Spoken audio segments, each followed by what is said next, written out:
Welcome back. All right, so number 14. Yep, we're going to keep going. Number 14 is the Florida Panthers.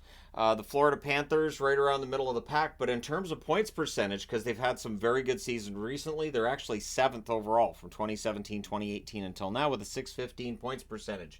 Their power ranking spot on the last power rankings I did was 4th. That's January the 20th. And they've had a pretty good run the last few years. The thing is, they were weighed down by the years preceding it. So we look at it, you can see the evidence here. So the first year is doing power rankings every week. They averaged it out to 22.08. That's 2017-2018. Following season, 24.84, and then it starts to rise. 2019-2020, they averaged out to 17.83. I was hoping they'd win that play-in round, but the Islanders knocked them out. And then the following year, you get into the success. 2020-2021, their average was 7.94. 2021-2022, their average was 3.19. This year, it's 9.07. That's their average. So for the Florida Panthers, it's been a pretty good run. Their overall average, 14.67. First row, 49 times. Second row, 41 times. Third row, 42 times. Bottom row, 25 times. So it's the ones at the bottom that weigh them down and bring them down to 19th. Or 14th, I should say, on the overall power rankings. But yeah, they're going to keep going up, is my guess. So their top scorer over this time is the underrated Barkov. This is an interesting note. If you go into Google right now and you put in underrated, it'll just say, do you mean Sasha Barkov? I'm kidding, but it should. So Barkov, and I just say that because it's always discussed how underrated he is, but we all know he's a fantastic forward. So anyways, 453 games played by Barkov from 2017-2018 until now. 181 goals, 326 assists, 507 points, on top of being an excellent defensive forward. His passing game's fantastic. He's a good checker. He doesn't take a ton of penalties. Yeah, there isn't really any holes in the game of Sasha Barkov. Their top goaltender in terms of wins over this time period is Sergei Bobrovsky, so that won't surprise anybody. Record of 127, 64, and 16, 905 save percentage. And I want to say Bobrovsky was top on the Columbus list as well, which I believe would make him the only player who's shown up twice in this playlist so far. There could be others too, but I think Bobrovsky was number 1 for Columbus too. Their last playoff appearance, of course, was this past season where they go all the way to the Stanley Cup Final. And this is where it gets tough, right? Because Stanley Cup Finalists, I've talked about this, it's very rare for a team that wins the Stanley Cup Final, or goes to the Stanley Cup Final and loses, to go back the following season. So the odds are against them after going through that long run, but look at this roster from top to bottom. It's one of the best rosters in the game.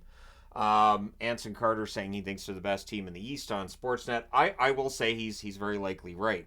I know Boston's ahead of them right now, but I do think that when you look at the roster from top to bottom, Boston's just really gone through. There's a lot of hard work going on there, more than I think the upper end talent.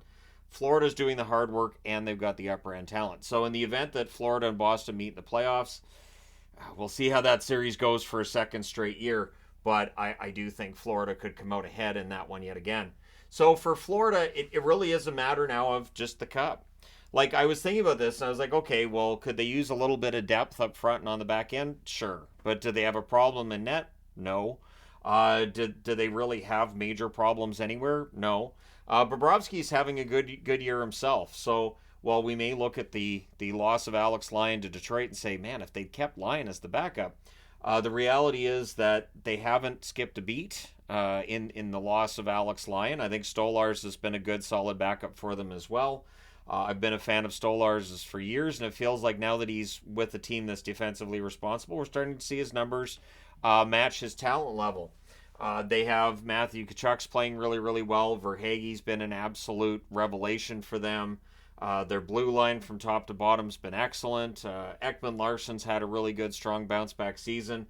I don't have anything with Florida to look at and say, here's where the problem is.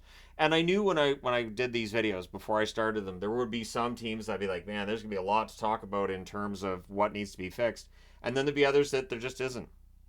And so I would expect as we get higher and higher on this board, it really shouldn't be easy for me to find flaws. That being said, will there be flaws? Of course there will. That's the fun of hockey in general and teams. Well, maybe that's not the fun.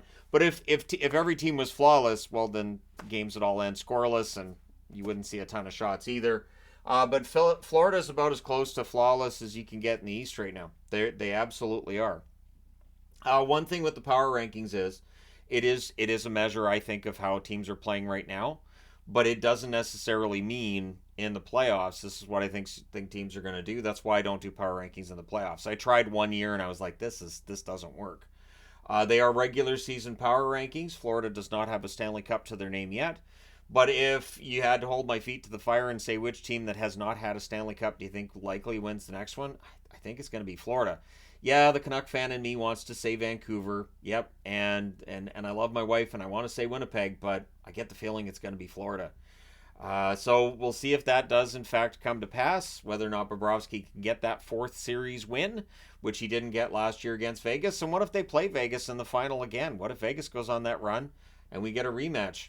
I think it would be sensational, and I would not be surprised to see Florida win it.